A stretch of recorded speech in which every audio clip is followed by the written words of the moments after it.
안녕하세요. 안녕하십니까? 네, 남자분들은요, 목욕탕이나 어떤 사우나 같은 데 가서 또 다른 사람과 자기 음경을 비교하기도 하고요. 또 그것 말고도 또 해외 어떤 성인분들을 보면서 어떤 컴플렉스를 가지게 된다는 얘기를 들은 적도 있는데요. 서양의 영상물들을 보면 일반적으로 서양인들이 동양인보다 음경의 어떤 크기가 더 크기 때문에 많은 우리 한국인들은 그런 테이프를 보고 혹시나 내가 너무 작은 것이 아닐까 하는 약간의 그 열등감을 갖게 되는 경우가 있습니다. 그럴 수도 있겠네요. 아무래도 서양인들은 체구가 크다 보니까요. 그렇죠. 그런데 실제로 한국인들의 정상적인 그 음경의 사이즈에 대한 조사 보고에 의하면요. 보통 두께는 한 3cm 정도, 그리고 길이는 7cm 정도로 나타났습니다. 그리고 실제로 많은 성의학자에 의하면 남성의 성기는 실제로 발기둥 길이조차도 5cm만 되어도 일상적으로 남성의 성기능을 하는 데에는 무리가 없는 것으로 보고하고 있기 때문에 너무 큰 걱정을 안 하셔도 되겠습니다. 그 장적인 횟수와 어떤 마찬가지로요. 남자의 어떤 그 음경의 크기도 어떤 기준에 대해서 여러 가지 얘기들이 있는데요. 음경 확대술이 또 따로 필요한 어떤 그런 기준이 의학적으로 있나요? 예를 들면 몇 달 전 35세 남자 환자가 오셨습니다. 그분은 몽정이 너무 심해서 생활이 제대로 이루어지지 않는 그러한 점을 호소하였는데요. 자세한 문진을 해본 결과 그 환자는 신체 검사에서 음경의 크기가 3cm가 채 되지 않는다는 것을 알게 됐습니다. 그분은 사실상 음경의 크기가 작다는 그런 열등감, 그것으로 인해서 정상적인 여성과의 만남 자체를 스스로가 피하고 있었던 거죠. 굉장히 어떤 심리적인 억압이 컸겠네요. 그렇죠. 그런 분의 경우에는 진성 음경 외소증이고요. 그 수술을 통해서 그분은 차후에 정상적인 남성으로서 평범한 결혼도 할 수 있게 되었고요. 정상적인 사회생활을 복귀를 할 수 있었던 거죠. 이러한 분들처럼 어렸을 때 태어났을 때부터 유전적 또는 호르몬의 불균형이라든가 후천적인 어떤 요인에 의해서 음경의 크기가 정말로 작은 경우에는 수술의 대상이 되겠습니다. 실질적으로 이렇게 말씀하신 것처럼 그 해부학적으로 작은 그런 기준이 이유가 되겠지만 또 성형수술을 하는 게 어떨 때는 또 자기 만족을 위해서 하는 경우도 많잖아요. 그 음경 확대술도 어떤 심리적인 그런 요인이 참 많이 있을 것 같은데요. 네, 그렇습니다. 아까 35세 남자 환자의 경우와는 좀 다른 환자 얘기를 말씀드리겠습니다. 46세의 중소기업 임원이셨습니다. 높은 자리에 있는 만큼 손님 접대도 많고 그렇겠네요. 접대는 골프라는 운동의 형태로 나타나게 됩니다. 골프를 친 이후에 많은 남성들이 사우나에 가서 몸을 풀게 되는데요. 그분은 자기 스스로 그 음경의 크기가 지나치게 작다는 생각이 언제부턴가 들게 되었죠. 그 뒤로는 골프 접대 자체도 피하게 되고 목욕탕 가는 것도 피하게 되었어요. 그분의 경우에는 실제 신체 검사에서 보면 음경의 사이즈는 전혀 작지 않은 평범한 사이즈 이상이었습니다. 그러나 그분은 심리적으로 스스로가 작다고 생각해서 또 비교에 의해서 그렇죠. 그래서 실제로 이 대인관계에 장애를 나타나게 되는 거죠. 그럴 수도 있겠네요. 그런 분들의 경우는 대화를 통해서 심리적으로 지지해주고 별 문제가 없다는 것을 저희가 말씀드립니다. 그런데 때로는 그러한 자기 자신감에 의해서 극복을 도저히 하지 못하는 분들은 이런 음경 확대 수술이 적용이 될 수가 있겠습니다. 그럴 수 있겠네요. 여성들이 어떤 외모에 대해서 외모 때문에 어떤 사회적인 활동을 못하는 경우도 있잖아요. 그런 것처럼 남성들 역시 어떤 중요한 어떤 그런 심리적인 이유가 되겠군요. 네, 그렇습니다. 그 많은 분들이요, 일반적으로 수술은 좀 부담스럽게 생각할 수 있잖아요. 그 혹시 수술 말고요, 어떤 약물이라던가 어떤 비수술적 요법이 있나요? 네, 음경 확대술에 대해서는요, 13세에서 21세까지의 경우, 음경 성장기 때 호르몬의 불균형에 의한 그 음경 외소증으로 판단되는 경우에는 호르몬 치료라는 걸 할 수가 있는데요. 그 치료는 21세가 넘게 되면 효력이 없어지기 때문에 성인에서는 적용되지 않습니다. 그럼 어릴 때 어떤 그런 문제점이 생기면 일단 병원에 가서 정확한 진단을 받아보는 게 참 중요하겠군요. 그렇습니다. 그 여자들 유방 확대술 같은 경우도 그렇고요. 그 넣는 모형물이 참 다양하거든요. 네. 이런 음경 확대술 같은 경우도 여러 가지 다양한 어떤 시술법들이 있을 것 같은데 어떻습니까? 네, 음경 확대술도 수십 년 전부터 네. 그 의료용 실리콘 보형물로 이루어진 네. 보형물이 많이 시술되어 왔습니다. 네. 그 이후로 자연스러움을 추구하기 위해서 네. 자기 살이나 네. 자기 지방을 이식하는 수술이 네. 수년 전부터 이루어져 왔고요. 네. 또한 최근에는 첨단 의료공학의 발전에 힘입어서 네. 대체 진피라고 하는 네. 그런 시술로 음경 확대를 하는 방법이 선보이게 되었습니다. 네. 방금 그 대체 진피에 대해서도 말씀하셨고, 자기 지방을 넣는 자가지방 이식에 대해서도 말씀을 하셨는데요. 네. 두 가지 방법에 또 각각의 장단점이 있을 것 같은데 어떻습니까? 네. 의료용 실리콘 보형물의 경우에는 네. 비용이 경제적이고 네. 확대 시술의 효과가 전혀 감소되지 않는 장점이 있습니다. 네. 반면 네. 사이즈를 잘못 선택하는 경우에 네. 여성에게 통증을 유발시킬 수가 있다는 점 하고요. 여성에게. 네.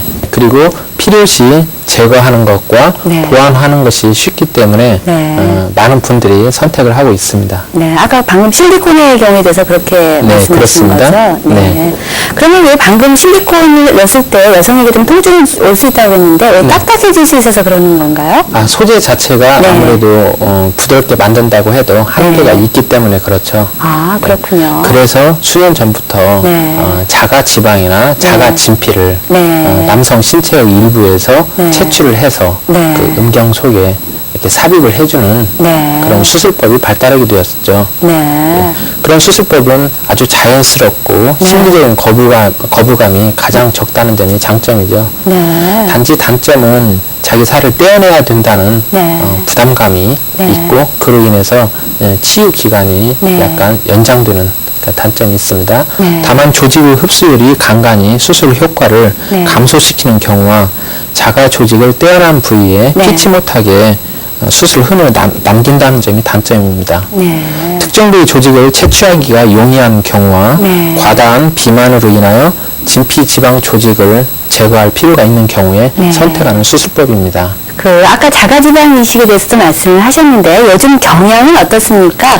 일반적으로 그 지방이 참 좋은데 흡수율이 있잖아요. 그렇죠. 네. 그래서 최근 네. 자기 살을 떼어내야 하는 네. 부담감 네. 그리고 수술 후에 흡수가 되었을 때 그런 네. 단점들 때문에 네. 수술 흉터를 남기지 않고 이식 조직의 흡수율을 최소화하는 방법으로 네. 대체 진피라는 것이 떠오르게 되었습니다. 아, 네. 첨단 의료공학으로 태어난 것으로서 네. 사람의 조직과 유사하면서 네. 결합하게 되는 소재입니다. 네. 인체 조직과 거의 구별할 수 없고요. 네. 수술 시간이 30분으로 단축되었지만 비용이 다소 드는 것이 단점입니다. 네. 그럼 일반적인 이런 음경 확대술에 대해서 여러 가지 그런 말씀 해주셨는데요. 네. 또 수술을 하는 후에 어느 정도까지 굵기가 또 두꺼워지느냐, 또 음경의 길이는 어느 정도 정말 확실하게 길이가 커지는지 참 궁금하실 것 같은데 어떻습니까? 네, 수술의 효과는 네. 음경의 두께면과 네. 길이면 두 가지로 분류해서 생각해 보아야 합니다. 네. 음경의 두께는 바로 이전에 말씀드린 바와 같이 여러 가지 소재와 방법에 따라서 틀리고요. 네. 보통 두께는 수술 후에 70 내지 80% 이상 네. 증대가 될 수 있습니다. 아, 네. 음경의 길이를 연장시키는 수술이 있는데요. 네. 수술의 효과는 네. 약 3cm 길이가 연장될 수 있습니다. 네, 알겠습니다.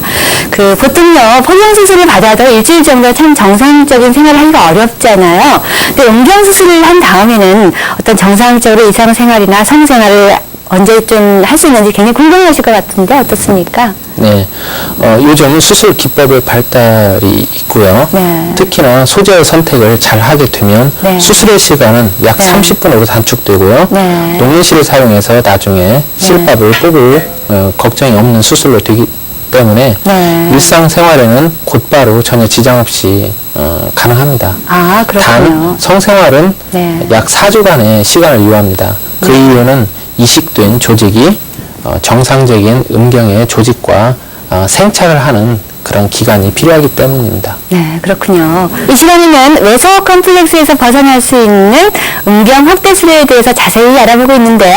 시청자분들은 어떤 것을 궁금해하셨는지 화면으로 함께 보시죠.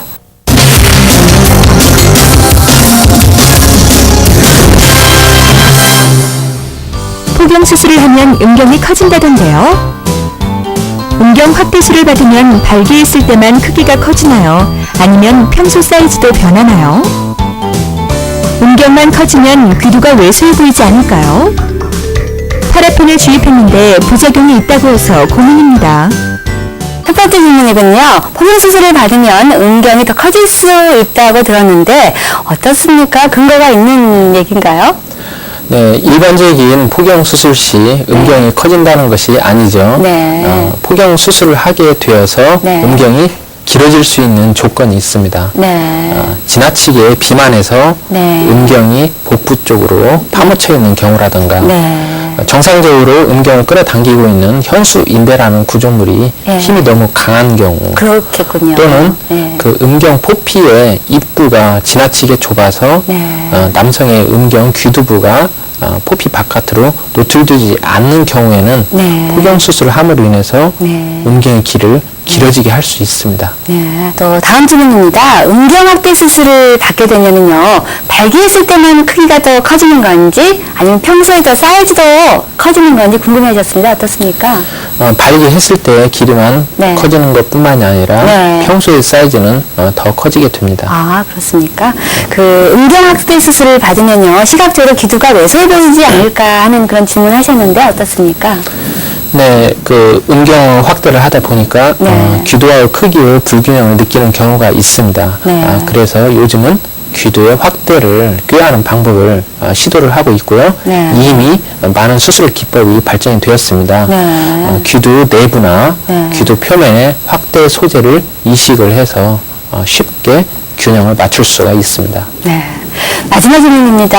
파라핀을 주입했는데 부작용이 있지 않을까 고민하셨습니다. 사실 그 파라핀은 의학적으로 적당한 그런 인정받는 보형물은 아니잖아요. 네, 그렇습니다. 남성들은 친구 따라서 강남 간다고 하듯이 네. 3, 3을 모이면 이상한 일들을 하죠. 네. 파라핀이나 바셀린 같은 것은 주사기를 이용해서 쉽게 음경 속에 주입할 수 있다는 점 때문에 네. 불법적으로 음경의 크기를 이렇게 확대하는 방법을 하게 되는데요. 이런 물질들의 단점은 정상적인 혈류를 방해할 뿐만 네. 아니라 네. 그 소재가 음경의 몸통이나 복부에까지 네. 스며들어가는 경우가 있어요. 네. 네. 그래서 정상적인 발기 시에 음경의 신축성을 떨어뜨려서 발기 장애를 일으키기도 하고요. 네. 또 세균이 침범하게 되면 정상적인 면역 반응이 잘 이루어지지 않기 때문에 네. 피부가 괴사되고 피부 네. 이식이 필요한 경우도 발생하게 됩니다. 네. 신기적으로만 하는 우리의 그 폐쇄적인 성문화가요, 이런 음지에서의 불법 의료 행위를 더 부추기지 않나 싶은데요. 사실 음경 확대술은 남성들에게 참 자신감을 심어줄 수 있는 부끄러워할 필요 없는 그런 성형 수술이거든요. 네, 큰 음경에 대한 남성의 선호 사상은 인류 역사 선사 시대로부터 고려되어 온 것입니다. 네. 그래서 남근 숭배 사상이라는 문화의 유산에서 우리가 네. 많이 볼 수가 있습니다. 네. 숨길 것이 아니라 네. 당당하게 자신의 문제점을 상담하는 것이 잘못된 시술로 빠지는 것을 예방할 수가 있습니다. 네. 그래서 남성 확대술은 부끄러워할 것 없는 성형 수술로 인식해야 될 것 같습니다. 네. 우리나라 성인 남성의 70% 이상이 자신의 성기능에 불만을 갖고 있다는 통계가 있습니다. 그 중에서도 음경 때문에 컴플렉스를 갖고 있는 경우가 많은 것 같은데요. 전문가와 상의해서 남성의 자신감을 회복하시기 바랍니다. 부부간이나 사랑하는 연인과의 관계에서 만족스러운 성생활을 위해서 가장 중요한 것은 신체적인 크기나 어떤 테크닉이 아니라 서로를 사랑하는 마음이 아닐까요? 저는 내일 이 시간 내년에 맞는 맞춤형 시력 교정술에 대한 내용으로 다시 찾아뵙겠습니다. 감사합니다.